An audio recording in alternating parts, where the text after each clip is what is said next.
economically destroyed the world. You've got at least 40 to 50,000 people who die every day worldwide from starvation, malnutrition, and diseases which can be cured for pennies, such as diarrhea. And if you ask one of these Malthusian oligarchs, don't you think that something should be done to raise the standard of living in Africa or South Asia? They'll say, no, we can't do that. That would wound the planet. That would oppress Mother Earth. So that's oligarchy. Class consciousness in this sense is absolutely essential. If you think that bankers are the same as you're wrong.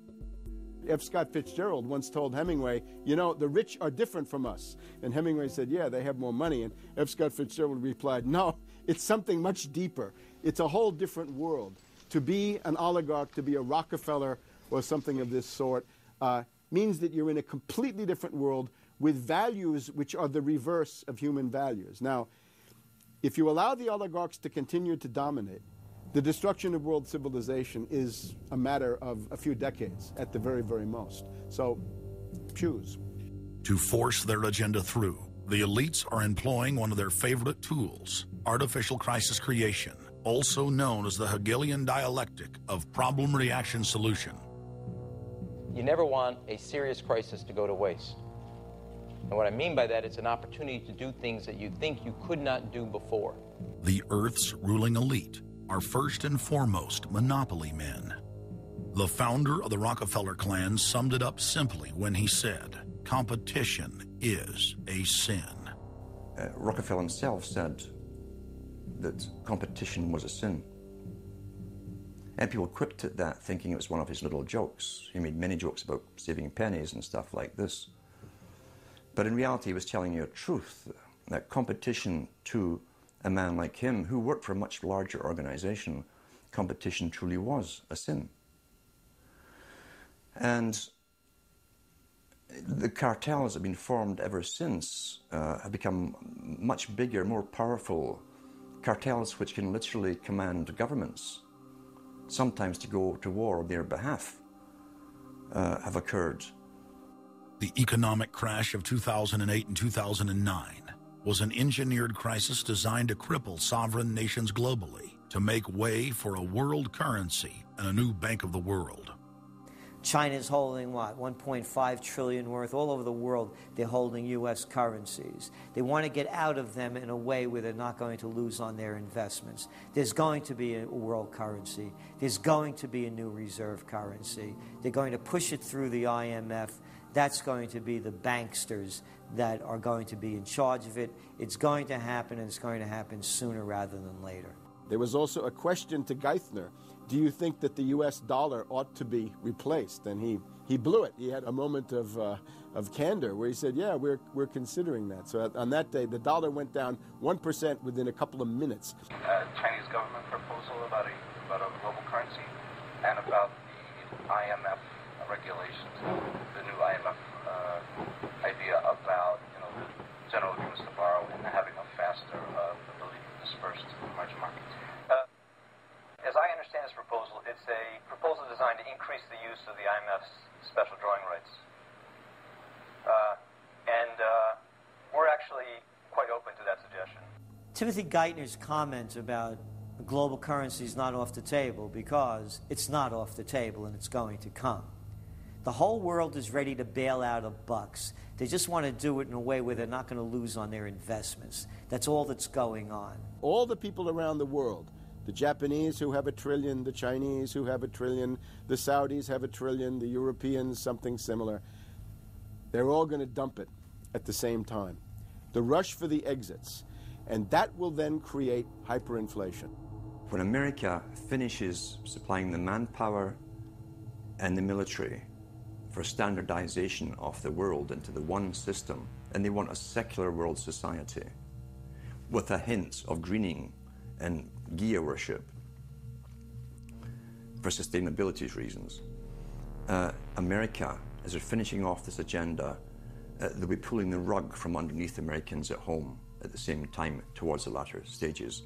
When the dollar starts to slide, and this was always the nightmare of Paul Adolph Volcker, who is now sitting in the Obama White House, once the dollar starts to go, there's nothing to stop it. There's no useful way that you can stop it once it begins to gather momentum. So I think we're facing the probability of some form of dollar panic combined with hyperinflation sometime during the Obama presidency. They're now pulling the rug away from under the feet of the people.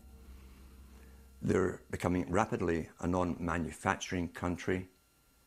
Any country that can't manufacture its own goods, even for self-defense, therefore is no longer sovereign, independent, and able to sustain itself, which tells you that this is all part of the plan. It started with the very beginning when you established that there was a Federal Reserve System given the power of the state to create money out of nothing and to do so without any regard to the will of the people, without any regard to what's behind the money system.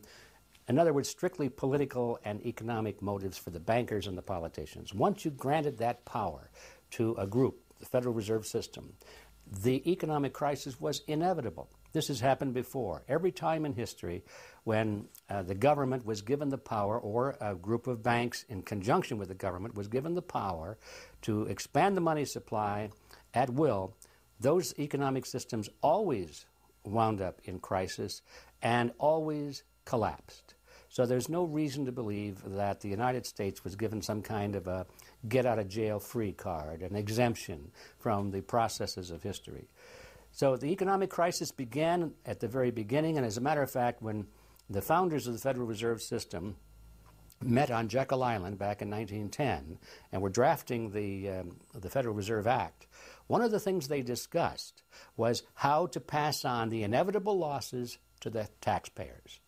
They knew that inevitably something like this would happen, and they knew that there had to be some way to get out of it without destroying the banks, of course, because they were the banks. And they said, aha, we'll go into partnership with the government, we'll take our cartel agreement and pass it into law, call it the Federal Reserve Act, and we'll make the taxpayer come online and be responsible to bail us out if and when the failure finally comes. Who's going to soak up the derivatives? Who's going to soak up the debt? Who's going to be penalized? And right now, it looks like Wall Street's getting bailed out, and the little guy in the middle of Main Street America are all going to pay the penalty. Can the economy be turning around here? Are happy days here again? And can we actually have growth without jobs? Is this an oxymoron, jobless recovery? We're going into the greatest depression. There will be no job growth. Unemployment will continue to escalate. Along with it, so too will crime, poverty, kidnappings, boss snappings.